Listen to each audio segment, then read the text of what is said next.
If you ever walked into your grandparents' house and instantly felt your shoulders drop, you know what I mean. The world got quieter. The air smelled like coffee and dish soap. And everything from the kitchen table to the walls felt like it was gently saying, "You're safe here." Today, we're going through 30 old home features your Christian grandparents had that made their houses feel like home in the deepest way. The first ones are cozy and familiar, but the deeper we go, the more you realize these weren't just features. They were little habits built in, and you could feel them in the creak of the porch swing and the clink of a spoon in a glass. Number 30, the screen door slam. It was not gentle and it was not quiet, but it was familiar. That sharp snap of a screen door closing felt like punctuation at the end of a sentence. Someone had arrived, someone had left. Life was moving through the house, not tiptoeing around it. You could hear shoes on the steps, grocery bags rustling, a quick hello drifting into the kitchen. That door was a heartbeat, always opening for family, always closing behind them, always telling you that home was not a museum. Today, we build quieter entrances and softer hinges. But we lose that one loud sound that meant you were not alone, and once you were inside, there was usually something sweet waiting nearby. Number 29, the candy dish on the table. Every kid knew exactly where it was, and still asked anyway. The dish might have been cut glass or a little bowl that looked far too nice for sticky fingers. Inside were the classics: butterscotch, peppermints, strawberry candies wrapped like tiny quilts. It was generosity without ceremony. No speech, no conditions. Just a quiet way of saying, "I'm glad you're here." You took one, maybe two, and walked away like you'd been trusted with something special. In many homes now, snacks are hidden or rushed. That dish sat right out in the open, like kindness. Didn't need guarding. And somewhere nearby, you could hear the house keeping time. Number 28, the kitchen clock. Everyone obeyed. There was always a clock in the kitchen, plain, dependable, loud enough to notice. It didn't match the curtains or try to be charming. It just told the truth. Supper had a time. Bedtime had a time. Sunday morning definitely had a time. You heard it ticking while a pot simmered, while homework got finished, while the house settled into evening. It kept everything moving in rhythm, like a steady hand on your shoulder. We're surrounded by time now, yet rarely feel anchored to it. That clock taught something quieter. Life works better when everyone moves together. And if you sat still long enough, there was probably a blanket waiting for you. Number 27, the quilts and afghans within reach. If you sat anywhere, a blanket was close by. A quilt folded over the couch arm, an afghan with colors that didn't match anything, and somehow matched everything. You felt the weight of it, not just warmth, but comfort with a history.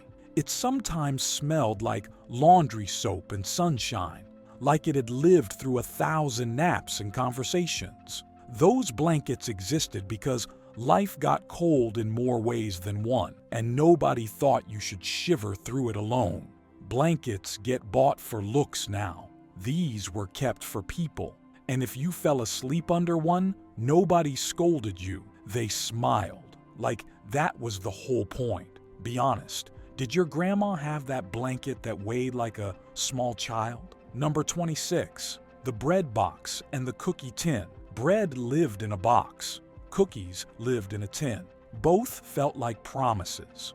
The tin lid squeaked when you lifted it, like it was waking up. Inside might be something a little too sweet or a little too dry, but made with care. Hospitality wasn't a performance. It was automatic. Here, have something. Sit down. Stay a while. Nobody made you feel like you were taking too much. Hosting can feel like a test now. Their kindness was casual, unguarded, and almost always there was coffee nearby, like the house itself expected you to linger. If this kind of time travel feels like home, you'll fit in here.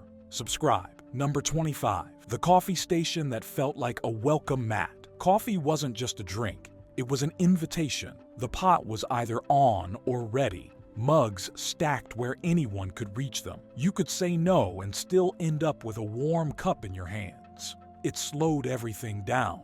A quick visit turned into a real conversation. You sat at the table and listened to adults talk in that calm tone that made problems feel smaller. Coffee mixed with dish soap and something simmering on the stove. And suddenly, the day felt manageable. These days, it's something you grab and go. In that house, coffee meant you were safe enough to sit, and once you did, stories came out, some of them written down and saved. All right, now, that was the cozy stuff. Now we're getting into the things that made the whole house run like a quiet machine. Number 24, the recipe box with handwritten cards. That recipe box looked worn because it was. Index cards smudged with flour, ink faded from use. Notes in the margins, add more vanilla, don't forget the spice. Some cards were written in a different hand, passed along after church dinners and long friendships. It wasn't just cooking, it was memory storage. One glance could bring back a holiday, a kitchen, a person who taught you how to stir. Recipes vanish into screens now. These lived in your hands. And when you asked for one, you didn't get a link. You got a card and a story. That instinct to keep things going didn't stop at food. Number 23, the sewing basket in the corner. There was always a sewing basket nearby. Buttons, pins, thread colors that no longer matched. A pin cushion that had seen better days. It sat there like a quiet toolbox, waiting, fixing. Things wasn't just practical, it was dignified. A grandmother could mend a seam while listening, hands calm from years of doing the same thing. A grandfather patched things without commentary. He just made them work again. We replace things fast now and miss the satisfaction of repair. That home taught a different lesson. Don't give up on something just because it's worn. That applied to clothes and people. And no, this wasn't old-fashioned. This was respect. Fixing things meant you didn't throw people away either. Number 22, the telephone spot with a real chair. The phone didn't wander. It had a home, a small table, a chair, a notepad with a pen. Calls weren't quick, they were events. You sat down because you were about to hear something real. You stretched the curly cord just far enough for privacy while still feeling the house around you. Voices carried warmth you couldn't text into existence. You listened longer. You answered slower. Communication fills every moment now, but feels thinner. That phone spot created a boundary, a place where noise stayed contained and attention stayed focused. And once the call ended, the house stayed calm. Number 21, the mudroom that caught the chaos. The mudroom was a small boundary with a big effect. Boots came off. Coats went on hooks. Bags landed where they belonged. Dirt stayed near the door instead of spreading through the house like trouble. It wasn't about perfection. It was about peace. Kids learned the rhythm without yelling. Shoes lined up, hands washed. Then you came inside. That pause protected the rest of the home from getting overwhelmed. Most houses rush straight into the center carrying stress and noise with them. That little buffer zone quietly said, let's keep the inside calm. And once you crossed it, there was usually a pantry waiting that meant business. Number 20, the pantry that worked like a small store. That pantry wasn't random. It was a plan. Cans lined up. Flour stored right. Sugar always ready. It gave the house a quiet confidence, like it knew how to handle surprise guests or tight weeks. And the best part was watching your grandmother cook without searching. She reached for ingredients like the shelves were part of her memory. A lot of homes restock in a rush now. Their pantry said something calmer. We're ready, so we can stay peaceful. Number 19, the canning shelves of mason jar. Those mason jars caught the light like stained glass. Peaches, tomatoes, green beans, jelly the color of rubies. People call it rustic now, but your grandparents didn't do it for the aesthetic. Those jars were proof of effort. Steam on the windows, towels everywhere, hands moving fast and practiced. kids knew to stay out of the way because it wasn't cute, it was serious. And then came the best sound, that soft little pop when a lid sealed. Not dramatic, not loud, just a tiny click that meant winter had one less reason to scare you. In our world, homemade stuff gets sold like a luxury. Their homemade was insurance, not a hobby confidence stacked on shelves. That little pop of a ceiling lid, that sound was basically, we're gonna be okay. Number 18, the cool basement storage or root cellar. Some homes had a root cellar, others had a basement corner that stayed cold no matter the season. Either way, it felt like the house had a secret reserve. Potatoes, onions,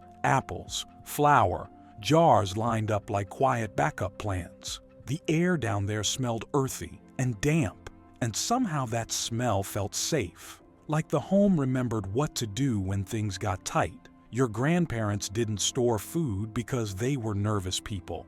They stored it because they'd seen enough life to know surprises happen. Bad weather, tight money, extra mouths at the table. And the calm part was this: nobody acted frantic about it. They just stayed ready. Most of us only think about preparation when we're already anxious. They prepared so the anxiety wouldn't take over in the first place. Number 17, the emergency lanterns in one known place. When the power went out, your grandparents didn't scramble. They walked straight to the same spot every time. Lanterns, matches, candles, flashlights, like it had been practiced without ever being announced. Light didn't come back from the wall, it came back from their routine. And once the room glowed, everything softened. Shadows moved on the ceiling, people sat closer, the house got quieter, not in a scary way, but in a gathered together way. It turned a blackout into a little pocket of family time. We're used to having systems do everything for us. So when they fail, it feels like the world is ending. Their home could still function in the dark, and that kind of readiness did something bigger than provide light. It gave the room peace. Number 16, the fireplace or wood stove that kept you alive. That fireplace wasn't aesthetic. That wood stove wasn't a vibe. It was backup. It was survival with a heartbeat. The crackle of wood, the smell of smoke on a jacket, the warm patch of floor where you sat too close. Those weren't cozy details. Those were the house keeping its promises. Watching your grandfather stack wood felt like watching quiet protection. No speech, no drama, just steady care. Now, we turn a dial and complain if the heat feels uneven. Back then, warmth had to be earned, and because it was earned, it felt precious. Even silence felt safer with a fire speaking in the background. Number 15, the leftover system that made dinner stretch. In their home, leftovers weren't sad, they were strategy. There was an unspoken order to it. Roast became sandwiches, sandwiches became soup, soup became one more day of something warm. It wasn't about being cheap, it was about being wise with what you'd been given. You could see it in the way a grandmother scraped the last bit from the pan. Not dramatic, not stingy, just respectful. Like food deserved honor because it didn't always come easily. Somebody in that family line had known what an empty pantry felt like, and the lesson stayed in the kitchen long after the hard years passed. These days, a lot of people throw food away without thinking. Their system quietly said, "We don't waste what can carry us one more day." If you grew up like this, you didn't call it meal prep. You called it making it through. Number 14, the garden that fed more than one house. A garden wasn't a little hobby out back. It was a supply line. Tomatoes, beans, squash, cucumbers, grown in soil that smelled like sun and effort. And the best gardens didn't stay private. They overflowed into paper bags handed to neighbors, plates dropped off without fanfare, baskets left near a door like a blessing waiting to be found. Growing food taught patience, sure, but it also taught generosity. Your grandfather, holding a tomato like it was treasure, made you understand that provision isn't always easy. Your grandmother sending you home with vegetables made you feel cared for before you even took a bite. In modern life, food arrives wrapped up and distant from the hands that grew it. Their food carried love in it, and love always seemed to multiply when it left the garden. Number 13, the good dishes cabinet. Every Christian grandparent house had the dishes. The ones you didn't touch unless the moment was important. Holidays, Sunday dinner, guests from church, family visiting from far away. The cabinet opened like a small ceremony, and suddenly the table looked like the family was honoring something. Those dishes weren't about showing off. They were about marking people as worthy, like saying, "You matter enough for the best we have." A grandmother placing those plates down carefully wasn't being fancy. She was being intentional. A lot of people want everything casual all the time now, and there's nothing wrong with that. But your grandparents believed some moments deserved reverence. They didn't wait for life to feel special. They made it special on purpose. Now, we're stepping into the sacred side of the house. The parts that weren't just homey, they were holy. Number 12, the company-ready living room. That living room had a different tone. Pillows neat, lamps glowing, vacuum lines in the carpet. Kids peeked in like it was sacred ground. You didn't run in there, and you didn't snack in there. It wasn't about being strict. It was about honor.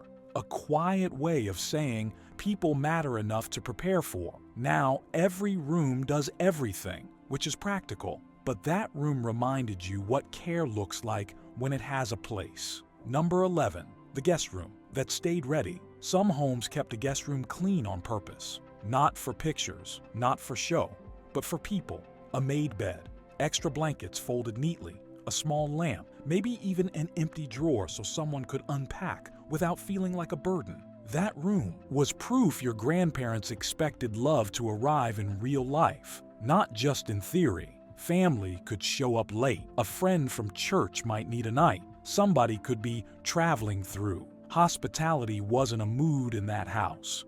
It was a plan. And watching a grandmother change sheets quietly felt almost sacred, like she was preparing rest the way others prepare food. Now spare rooms become storage for clutter, unfinished projects, and extra stuff. Their spare room stayed open like an outstretched hand, already saying yes before anyone asked. Number 10, the scripture or cross. Near the doorway, there was usually something near the door. A cross, a verse, a stitched plaque you could finish without thinking. Not loud, not flashy, just steady. That wasn't decor, that was direction. Because people forget who they are when they're stressed. They forget what matters when they're rushing. So your grandparents built reminders into the house itself. You saw it on the way out, like the home was blessing your steps without saying a word. Maybe you even watched your grandfather touch the frame as he passed, not performing, just acknowledging it the way you acknowledge something true. A lot of inspiration now lives on screens we scroll right past. They placed it where you couldn't avoid it, and that quiet placement did more work than 1,000 motivational posts ever could. Number 9, the family Bible in a place of honor. That Bible didn't live hidden in a drawer. It sat out in the open, big, heavy gold-edged pages, names written carefully inside the front, a ribbon marking a passage that had been returned to again and again. Sometimes there was a pressed flower between pages, fragile and meaningful. The message was simple. This house belongs to God first, and everyone inside gets covered by that. Faith wasn't treated like a private hobby. It was the orientation of the home, and the most powerful moments weren't dramatic. Someone opening it when life felt heavy, not to lecture anyone, but to breathe again. Plenty of people keep faith tucked away now, careful not to be too much. Your grandparents let it sit beside the sugar bowl like it belonged there, because it did. Number 8, the prayer request notebook. Somewhere in the house was a notebook, sometimes pretty, sometimes plain, but always used. Names inside, family members, friends, neighbors, people from church, notes about surgeries, job worries, babies, school stress. That notebook turned caring into commitment, not gossip, not panic, just steady love with memory attached. A grandmother might whisper those names like she was holding them gently. A grandfather might add one more line without making a show of it, and it made prayer feel real, like something you carried, not something you said once and forgot. Now, people promise prayer quickly and move on just as fast. Your grandparents wrote it down and came back to it day after day, like love deserved a place to live on. Paper. And somehow, that made the whole house feel covered. Number 7, the blessing box or gratitude jar. A little jar, a small box. Scraps of paper folded up like tiny secrets of hope. It might sound corny until you realize what it trained people to do. Notice goodness on purpose, not pretending life was easy, choosing gratitude anyway. Thank you for safety. Thank you for provision. Thank you for that phone call at the right time. Someone dropping a note in after a hard day wasn't being dramatic. It was them refusing to let bitterness take over the room. We're surrounded by reasons to complain, and the world rewards negativity like it's honesty. Your grandparents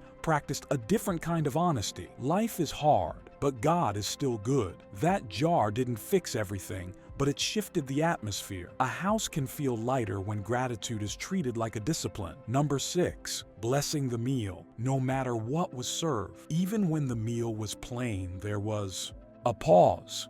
Beans, cornbread, leftovers. Soup stretched one more day. Everyone stopped moving for a moment like the house was taking a breath. Heads bowed. A voice said, "Thank you," like it wasn't automatic. And that small habit changed the room. Gratitude softens people. It turns ordinary food into provision. It closes the door on the stress of the day, even if the day doesn't magically get easier. Some families now eat standing up, distracted, half listening to something else. Your grandparents ate like the meal was a gift, because they remembered what it meant to have enough. Kids might fidget and roll their eyes, but the moment still carried weight. That amen felt like the house settling back into itself, steady again. If this brought someone to mind, grandma, grandpa, that old kitchen tap, like so more people find this. Number 5, the back door, drop-off kindness. In those homes, love didn't stay theoretical, it showed up.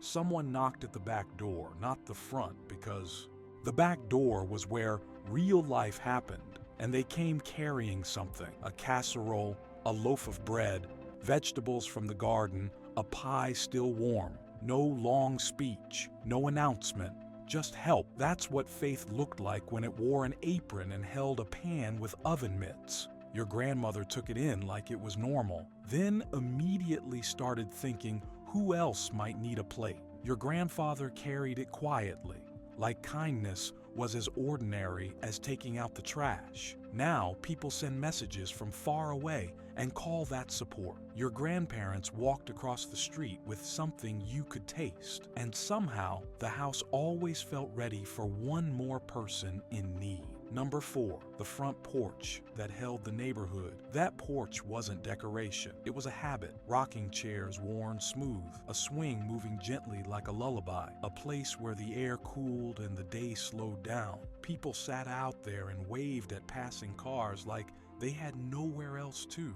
B, kids played in the yard while adults talked about nothing and somehow solved everything. The porch made people visible, available, human. It quietly said, you can stop by, you can sit, you can talk. Most neighborhoods now feel sealed off garage doors, closed blinds, everyone inside. Your grandparents built a little stage for ordinary fellowship. Not flashy, not fancy, just open. And if you walked from that porch into the kitchen, the house carried the same message in a deeper way. This wasn't a place you visited carefully, it was a place you belong. Number 3, the unspoken rule that you could stay. In your grandparents' home, you didn't have to earn your spot. You could sit without asking. You could pour water. You could open the fridge without feeling like you were stealing. A kid could grab a snack and hear only a gentle reminder to wash hands first. Hospitality wasn't only what they served, it was what they allowed. Their house made room for people to exist without performing, and that freedom is rare. Some homes now feel like you're renting space, careful not to touch the wrong thing, anxious about being in the way. Your grandparents' home felt like you had already been claimed, like you belonged before you behaved perfectly. And once you felt that belonging, you relaxed. You laughed louder. You stayed longer. You breathed deeper. That's the kind of welcome that changes people without preaching at them. Number 2, the kitchen table that ran the family. That kitchen table was headquarters. Homework beside church papers. Mail stacked nearby. Someone's elbow resting there like it was home base. You heard chairs scrape, spoons clink, adults talking in that calm tone that made problems feel smaller. The table gave the house a center, a place where life got handled, not hidden. Kitchens look beautiful now, but the sitting has disappeared. Your grandparents knew the secret. The table wasn't the backdrop, it was the glue. Number 1, the prayer chair that held the whole house. Somewhere in the home was a chair that wasn't just a chair, by a window maybe. In a corner, Bible nearby, pen nearby. Nothing fancy, but it was used like it mattered. You can picture someone there early in the morning, coffee cooling, breathing slow, resetting their soul before the day arrived. That chair didn't erase problems. It made people strong enough to carry them. We chase calm in noise now. They practiced peace in stillness, and the whole house felt steadier because of it. If this brought someone to mind, grandma, grandpa, that kitchen that smelled like coffee and clean dishes hold on to it. Those homes were not perfect, but they were built with intention, and you could feel it the moment you walked in. If you want more of this kind of time travel, come join us, like, subscribe, and turn on notifications so you do not miss the next one. And next up, the forgotten things every 80s kid remembers the moment they hear them.